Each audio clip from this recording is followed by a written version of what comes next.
JonTron. Here's a new show that I thought just needed to be made. It's called Shit Fucks Up. We've all been there. Sometimes you're playing a game and some shit pops up and you're like, God, I hope that's not a recurring theme. But no, it comes back and sometimes it's one of the main gameplay mechanics in the whole game. There are certain things that just make a game frustrating. And sometimes even if you have one petty thing wrong with your game, it'll infect the entire experience and ruin everything. And when you see this, you just have to ask why? Why would you put this in a game where it's supposed to be fun, not a chore? It's times like this where you just have to put your feet down, if you have feet. And thusly, that is the point of this mini-show, to showcase the shit in games that is nerve-wrackingly game-breaking and almost makes you put down the controller and say, fuck. This time's topic, These QuickTime events, these are the bane of the... Who's doing that? My QuickTime powers. How you liking them? What about that, show you were supposed to be working on? How's that going, huh? I'm working on it. You piece of shit. You fucking piece of shit. Games are supposed to have flow, you know? So, let's delve into why QuickTime events are the cause of global warming, alright? Alright.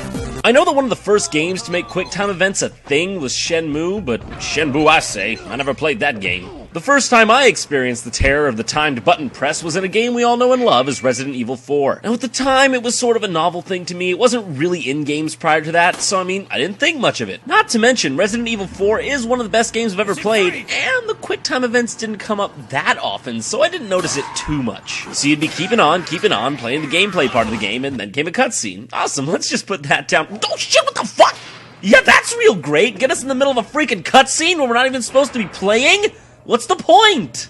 Oh, and what, I have to watch the whole thing over again? I know that's another episode entirely, but if you're gonna be unfair about getting through your cutscene, don't make us watch the same cutscene all over again. Bring us straight to the QuickTime event. This is just utter bullshit. It completely destroys the flow of the game. It's the same thing in Bayonetta. You're having fun. This game is great. This game's fantastic. But all of a sudden, whoops, you missed the 3-second cue that came out of nowhere. Looks like you have to do it all over again. Why?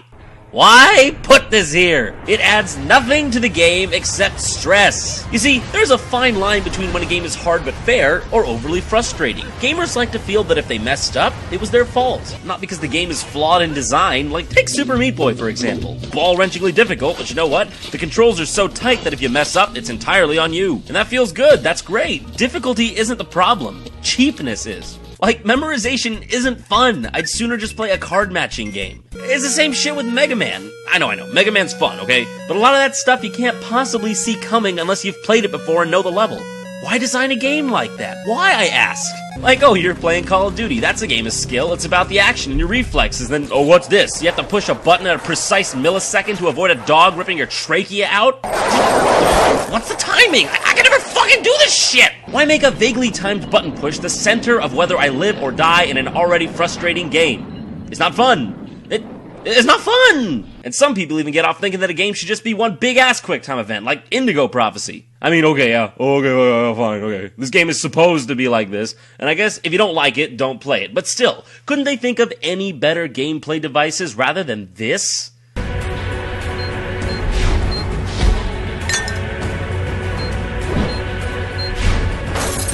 And that brings us to the big daddy of them all, God of War. Yeah, now let me just say, God of War is a great game. The gameplay is great, it's fun, it's fantastic. But anytime you kill anything in this game, you've got to go through a series of timed button presses, and if you fail, the enemy will buck you off like Bruce Valanche at a Marlon Brando convention. And you have to do it all over again. If I wanted to play DDR with a D-pad, I'd fucking just play DDR with the D-pad! This is useless and only adds frustration to an otherwise perfect game series. Some may argue that the button presses where you just have to ravenously tap the button makes you feel like you're actually ripping something open, and that adds to the game. And you know what? I can agree there. Those are okay, but I still don't like them that much. I've never been a fan of button mashing in general, like in Mario Party, those games where you had to vibrate the buttons constantly to do some action. But you know what was utter bullshit? You have human stamina, but the AI don't, so your arm gets tired and they just keep on winding. And you can never win! Never! I've just accepted that over the years. I mean, I could never compete with someone who's had as much experience jerking people off as Peach. She's got one hell of a strong arm there, huh? And last but not least, let's visit a newer game that seems to have caught the QuickTime fever, Castlevania Lords of Shadow. Even though I feel somewhat sick as to call this a Castlevania game, everything in this game is a QuickTime event. Everything! QuickTime on the bosses, QuickTime in the swamps, QuickTime on a horse, QuickTime on a crank. Yeah, this is why I take time away from doing my taxes, to watch a crank slowly get pulled. And I think it just makes it that much worse that this game shamelessly borrows or steals from other games like God of War and Shadow of the Colossus? Wait, Shadow of the Colossus? Who fucking rips off Shadow of the Colossus? That's like putting a hat on the Mona Lisa and saying, yeah, dude, I painted that shit. Wow, this game takes ripping off to a whole new level. Look, through all of this, what I'm trying to say is that games are fun when the gameplay is dynamic and is tangent to the goal of the game. Such as the previously mentioned Super Meat Boy. You apply your platforming skills to the needlepoint controls and try to get to the end of the level. Fun! Having to watch a cutscene multiple times because of a missed button press? Annoying. Beating a purple coin level in Super Mario Galaxy using nothing but your twitch reflexes? Rewarding. Slowly turning a crank with timed button presses? This is more akin to circumcision, bro. Developers, creators, artists, I'm talking directly to you right now. I'm talking to you as a hardcore gamer who only wants what's best for the game industry. QuickTime events. Take them out back and end the problem once and for all with your Winchester, I say. Peace. Go to normalboots.com right now to see a new JonTron original, and if you want to follow us on social networking, go to facebook.com/JonTronShow or twitter.com/JonTronShow.